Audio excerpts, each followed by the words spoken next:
Welcome back to Between Two White Coats, a podcast designed to help you be the healthiest version of yourself. I'm Dr. Michelle Plaster, a family medicine doctor. And I'm her co-host, Amber Foster, a family nurse practitioner. In our combined 30 years in medicine, we've seen a lot. We're discussing key issues surrounding health and wellness, answering some of our biggest questions, overcoming health obstacles, and giving patient-centered advice in hopes of educating you and providing the tools you need to live a healthy life. If you find our podcast helpful, please consider subscribing so you don't miss an episode. And don't forget to leave us a 5-star rating and review. This will help other people find our podcast. Thanks for joining us. We look forward to serving you. Welcome back to Between Two White Coats, and thank you for joining us today.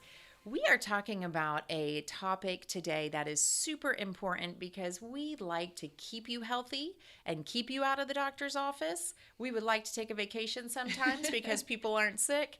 So we're going to talk about your immune system today and how to build a strong immune system so that you can fight off the very many viruses and bacteria and all the other spores and things that get into your system so that you don't get sick. So let's talk a little bit about how we have a strong immune system. I think when you say immune system, that it's a broad term. And so people are like, oh, what is my immune system? A lot of times they think of just illness. But your immune system is also what keeps you healthy. You know, so your immune system is what's fighting off when you are sick. And so just in generalities, when someone's like, what's my, and there are people that truly do have deficiencies, like immune deficiencies. So yes, we're not there are talking diagnosed to those diseases that are countering your immune system. But yeah, it's such a good point. We kind of take for granted using these words and thinking that it means the same thing to everyone. And without getting into a lot of physiology and anatomy, your immune system, we will not nerd out. And so do not turn us off. Do not hit stop. But your immune system is a lot of things. There's your lymph system, which is sort of like blood vessels, but they're lymph vessels. They drain through your body and they run through lymph nodes. And so the idea is to trap infection in there and then flush it out. People will frequently come see us because they have a swollen lymph node. And it is a good idea if you have a swollen lymph node to see a provider because it's either nothing or something horrible. And we want to make sure it's not the something horrible because it can be cancers. But people will get swollen lymph nodes after they've had an ear infection. And that's what the lymph node is supposed to do. It's trapping that infection. And then the lymph drainage is flushing it out of your system. And people will have sore lymph nodes, like I'm doing this because this is where we see them a lot. Because when you have head stuff, it's up in your neck. And so a lot of people are like, my lymph nodes are so sore. And then, when we're examining them, they do have an ear infection or they do have strep throat. Right. So, strep throat, you'll get those big swollen underneath your chin lymph nodes, and they're fighting off the strep infection. And then they go back down after a couple of weeks, but they'll be kind of painful from how they've grown.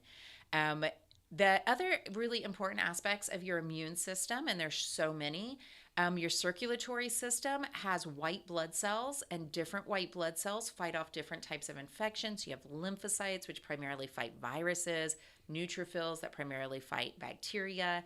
And we can see this in CBCs when we look at your blood count.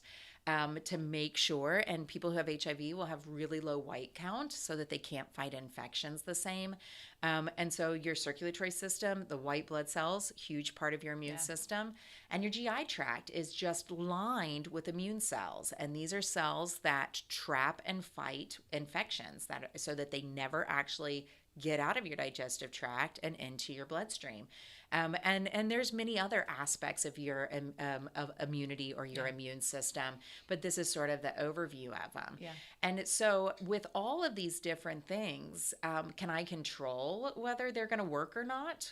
Is there anything I can do to have a good immune system? I'm so glad you asked. Yes, there is.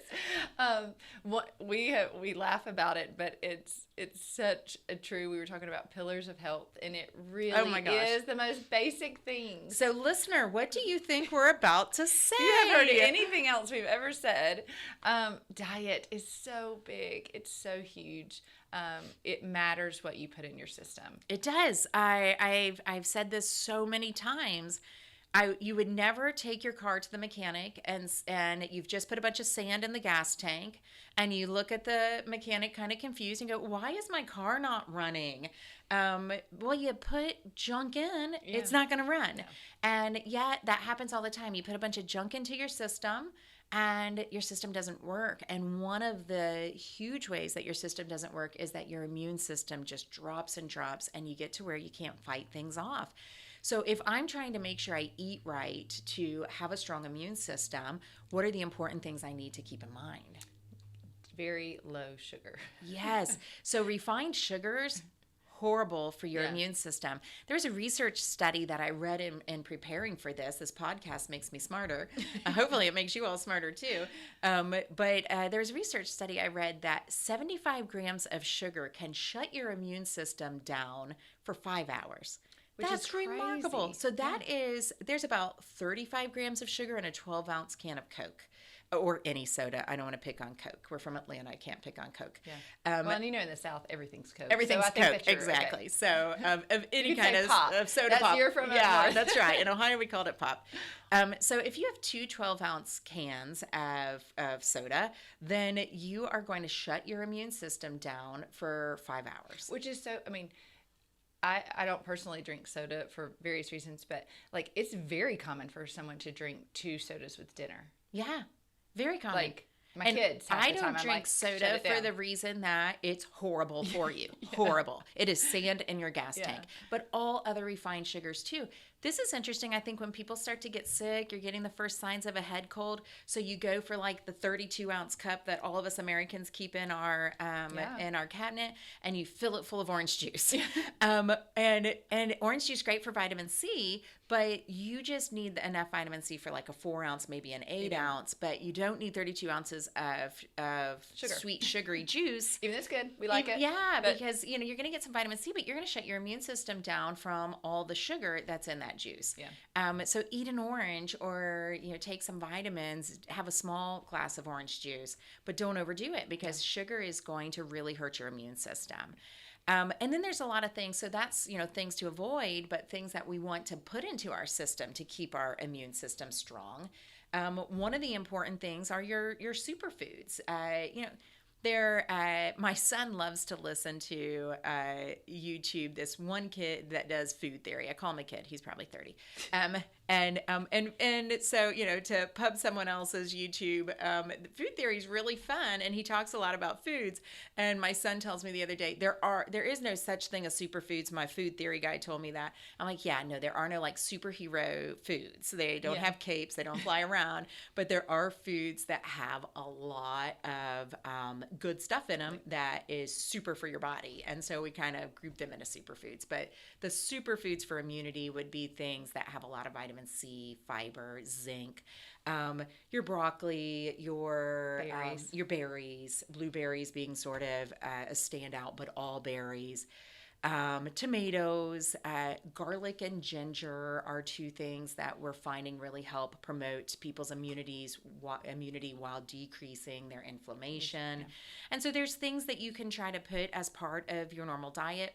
Almost every fruit, most vegetables are going to help build your immune system, give you those vitamins and minerals that you need to build your immune system. And so making sure you're eating whole foods, plant-based diet, avoiding the refined sugars is going to give you the diet you need to help build good immunity. So while we're talking about the things that people know we're about to say, what's the next thing that's going to build immunity? I know it's going to shock you, but exercise. Yes. Diet and exercise.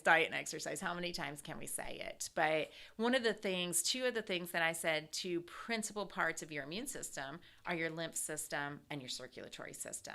And so exercise is going to make your heart pump well. And when you're pumping all that blood around, that's what carries the white blood cells. You're flushing out any of the infections, clearing it with your liver and kidney.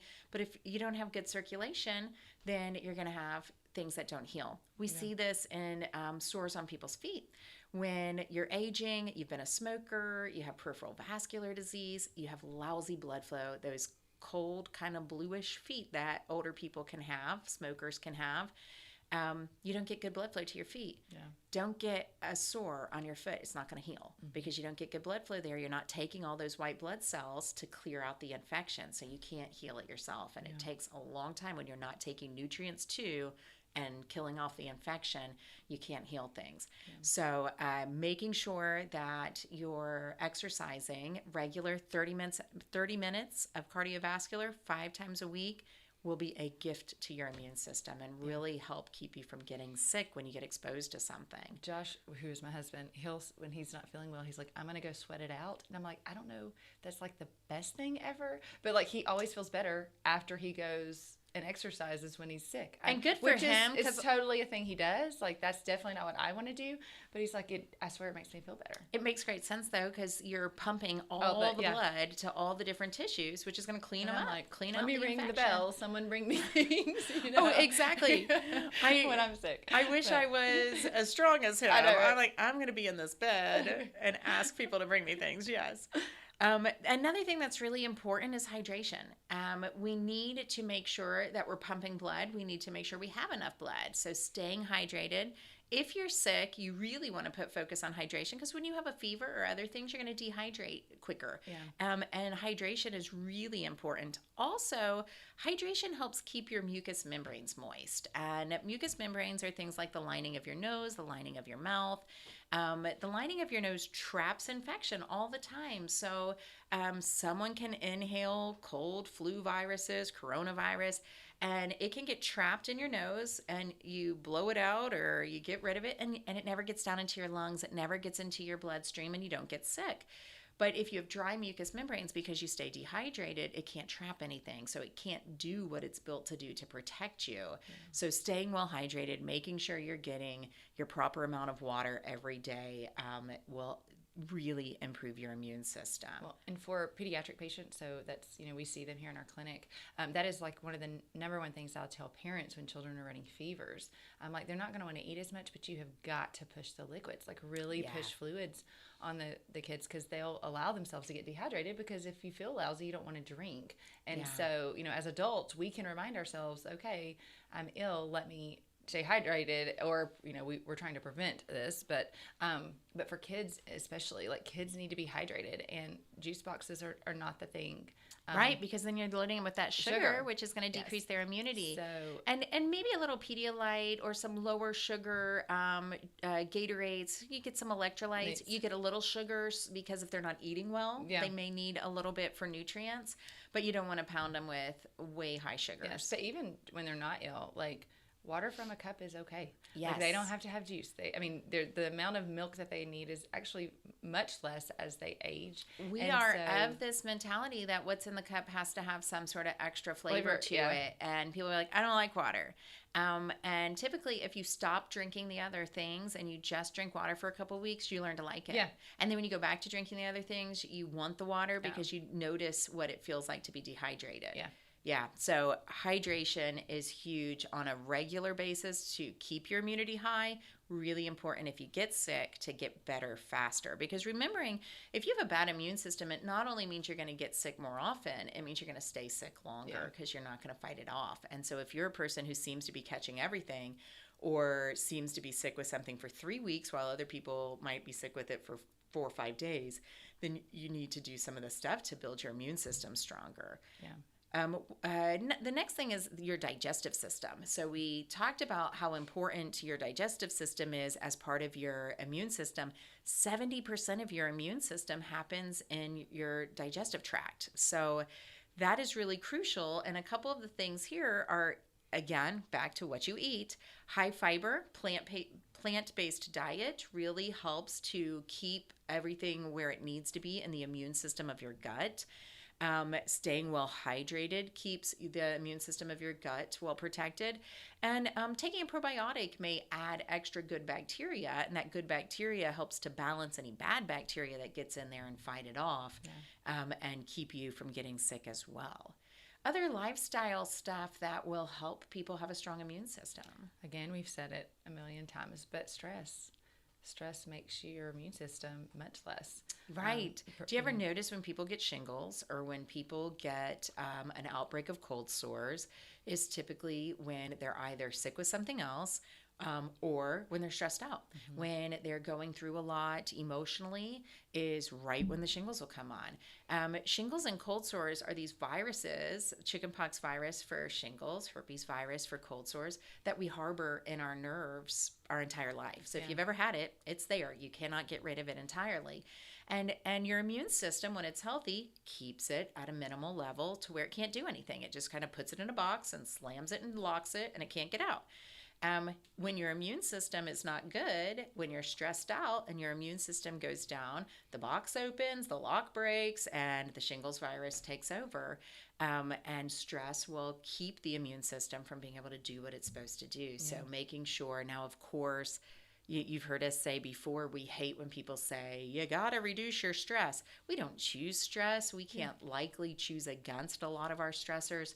But if you have stressors that you can't avoid, then learning stress management techniques, making stress management techniques part of your daily life is going to help you in so many ways, including improving your immunity. I have a patient who recently was seeing a life coach, and I thought she's going through a lot of stressors, lots of situational stressors like that she believes eventually would kind of dissipate. But for right now, it was major high stress. And she said, I said, well, how are you combating that? And she's like, she gave me this exercise that said, take 2 minutes and say the little things in your day that you're grateful for. And so that's one easy way that you can reduce stress, is to be grateful. And like we talk about gratitude all how much I love it. But she was like, I like a warm cup of coffee with this particular creamer, and that makes me happy in the day. And she's like, so focusing on tiny things, like, it's not the big stuff. It's not like the stress that she's still going to be going through it for a little bit longer. Like, she knows, like, kind of there may be an end in sight, but just to say, hey, this warm cup of coffee, this helps me, like, I'm grateful for it, and that automatically will reduce stress. You cannot feel stressed and grateful at the same time. You cannot, and your brain cannot focus on all that's wrong at the same time that it's focusing on all that's right. Yeah, so I thought you get to choose. Yeah, I thought that was a really great little exercise. I was like, 2 minutes. 2 minutes, well, you could do that while you're brushing your teeth. Yeah, you could do that, maybe if a stressful job, you could do that on your drive to work so that you're really lowering your stress before you get there. Very intentional things that we can do that are not big to help reduce our stress. Yeah. I love it. And we've talked about how stress affects us in so many ways. It also affects our immune system. And then the next thing, so we like to say diet, we like to say exercise, we like to say hydration, and we like to say reduce your stress, because there isn't a single part of your health that's not going to affect. And the other thing that affects every aspect of your body is your sleep. And so once again, we're back to your immune system will suffer if you're not well rested and you're not getting good sleep. Very interesting research article found that people who have less than 6 hours of sleep are 4 times more likely to get sick with something. 6 hours, less than 6 hours, is going to profoundly affect your ability to fight things off. Sleep is so necessary for rebuilding things. It rebuilds our white blood cells. It rebuilds so many other things in our body. Another really interesting research study shows that they looked at people who got vaccines, and people who had less than 6 hours of sleep and got a vaccine were less likely to have an immune response. So remember, when you get a vaccine, the vaccine is not the magic part. What your body does with it is the magic part. So we give you just this little bit that looks like an infection that you might have, so that you're not naive to that infection. And then your body says, oh, that's what the flu looks like. I know I'm going to make the right blood cells. I'm going to make the right response so that if I see that, I will attack it quickly. I will not have to figure out what to do once I'm infected. And then you hold those cells, and if the flu comes around, you have immunity to it. So we can look at people from vaccines that they've had over time and see if they still have that immunity to it. And people who are sleep deprived, and probably all these other things, are less likely to have their vaccines work, because their immune system isn't there. It's not working. Yeah. So they don't recognize the immune system doesn't say, oh, that's the flu. Let me build a defense to it. It can't build the defense. And so if you are a person who's hating on your vaccine by saying, I got the flu and I had the flu shot, then you got to kind of ask, if you're getting vaccinated for things, but you're not building immunity to it, it may be something you're doing where your immune system's not good. Where's the broken part? Yeah. Another thing is supplements. supplements can aid in building immunity. And so these are kind of generalities. We wouldn't suggest that you just go purchase all of these and take them all today if you're concerned about your immune system. But there are things in supplements that you can take that will help kind of build your immune system. So if you notice that you're getting sick more often or that it's taking you longer to fight off certain infections, what supplements might you consider taking for a little time to try to make your immune system stronger? Vitamin C and zinc, those just help build immunity. Which we would always say food first. So if you can get vitamin C through your diet, that would be great. But if not, especially during cold and flu season or in the winter when people tend to get more sick than usual, to take vitamin C and zinc. A couple of others are ashwagandha and turmeric and echinacea. Yes, and turmeric's we've heard a lot about turmeric in recent years. Turmeric is a great anti-inflammatory, and when your system is inflamed, ginger also, when your system is inflamed, it can't respond like it's supposed to. And so decreasing general inflammation is a great way to just make your system healthier and therefore make your immune system healthier as well. And then the last one that I think has really become popular for immunity, I have a little powder that I drink during cold and flu season, is elderberry. Yeah. What is the deal with, what is an elderberry and why is it so good for me? It's one of the things that I'm like, I don't really know what an elderberry, where does an elderberry come from? Like, right? I don't know. But for whatever reason, it does help build immunity. Yeah, I think it has a lot of the different things that help. And elderberry somehow helps with cytokine production and it helps increase. Which helps decrease inflammation. Yeah. And it helps increase your blood cells that fight off immunity. So I think as they started looking at elderberry, they were like, wow, this stuff really helps keep people healthy.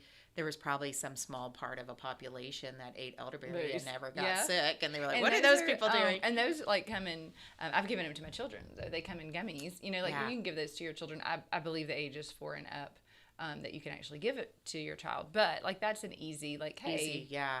I'm probably overdosing my child on all things for immunity because kids are little bags of viruses. They pick up everything at school. What are they licking? Are they licking the floors at school? Yes, and they bring it home to us. And so and of course, I want my son to be healthy, and I also want him to not bring me home whatever viruses at school. And of course, we're here, so we see sick patients, and it's never my patients that ever get me sick, ever. It is my children. Kids. Yeah, exactly. So yes, I think really making sure, and these are all the healthy pillars for so much, but making sure that we're not only doing these things for ourselves, but that we're really reinforcing these things for our family, that our children are getting the right amount of sleep, they're staying well hydrated, they're not drinking the sugary drinks, they're eating fruits and vegetables, they don't have that all tan plate. And it's going to help their immunity. And you'll find that your kid has a stuffy nose for a couple days and then is better, as opposed to sick for weeks. Of course, we can't avoid everything, but it sure can help keep us from getting sick as often or as sick when we do catch something. And of course, when one child gets sick, I have 2 children, Shelly has 1, but if one child gets sick, well then in a few days, the next kid gets sick, and then the next one gets sick, and it's you've been sick for a month, and it's somebody in the house, you just can't get well. That's right. It just keeps passing, and so we can't avoid all of it, but we certainly can have ourselves armed to defend against as much as possible. We've survived a pandemic, and we've really become aware of how important our immune system is. So we would like to encourage all of you to do the things that we are always encouraging all of you to do. Eat healthy, exercise, get the right amount of sleep, protect your sleep, manage your stress well, stay well hydrated, and all of this, for all the things it does, is going to really help increase your immune system as well, and hopefully help you fight off any kind of infections. One thing we didn't mention, and this is very basic, and you see it everywhere, but little simple things like hand washing. Oh yeah. And I know that everybody loves to hate masks, but if you're sick, stay home. Yeah. And if you have to be out when you're sick, put a mask on to protect other people, to protect your family. Don't be like, oh, Susie her fever was 100. She'll go to school today. Well, then now you've infected 25 other children. And so, recognize that just because you gave your kid ibuprofen or Tylenol and you broke their fever for a couple hours, you didn't stop them from being contagious. Yeah. And some people might not understand that. But now other kids are going to get sick too. So that's just basic. But yeah, we talked about all the ways that you can help your body fight something when it gets exposed. But how do we not get exposed? Yeah. And really not getting exposed would be the best gift, because then you wouldn't put that stress on your body. And hand washing and using the alcohol-based hand sanitizers and such is a good idea to keep us from picking up whatever and then potentially. I know every September I'm like, here's all the hand sanitizer and all the Kleenexes all when my kids school. Exactly. Like, take all of it, please. Share it with your friends. Yes. So simple habits and easy things that across the board will really benefit. And we hope that you will focus on keeping yourself healthy. And keeping yourself out of your doctor's office. Thank you so much for listening to us today, and we hope that you can take away something that will help you have a strong immune system. We like to leave you on a good note. So today's Tell Me Something Good is brought to us by Vanessa, an incredible medical assistant that works with us. Thanks. Vanessa, tell me something good. I'm getting married on 2/24/24 and just loving life, being a mom, working here. See, Vanessa is the type, she never just has one good thing. Something else good is having lots of good things. Congratulations on getting married. We are so excited for you. Thank you. Thank you for joining us today, and until next time, take care of yourself.